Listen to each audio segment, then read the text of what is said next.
মা খাদিজাতুল কুবরাকে কবরে রাখার পরে নবীজি কবর পারে বসে আছেন, মাটি চাপা দেওয়া হয়েছে, নবী বসে আছেন। সাহাবায়ে কেরাম বলে, ইয়া রাসূলুল্লাহ, অনেকক্ষণ হয়েছে, এবার আসেন ঘরে।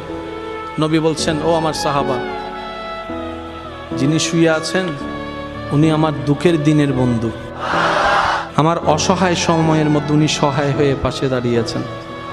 সবাই যখন আমার উপর আঘাত করছে, এই আঘাতের রক্তটা উনি মুছিয়ে দিয়েছেন, উনি আমার জন্য একটা শক্তি হয়ে দাঁড়িয়েছেন। আমার খাদিজা, আমার স্ত্রী, তোমাদের উম্মাহাতুল মুমিনিন। ইয়া রাসূলুল্লাহ, একটু ঘরে আসেন।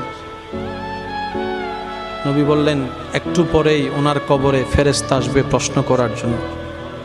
আমি নবী বসে আছি, আমার খাদিজার প্রশ্নের উত্তর আল্লাহর হুকুমে খাদিজার পক্ষ হয়ে আমি নবী উত্তর দেওয়ার জন্য। পৃথিবীর সমস্ত ভালোবাসার বন্ধনকে পিছনে ফেলে আপনার আমার নবীর জীবনীকে একটু খেয়াল করে দেখেন, সমস্ত রোমান্টিকতার হাই রোমান্টিকতা আমার নবীর জীবনের মধ্যে আছে। আমরা নিত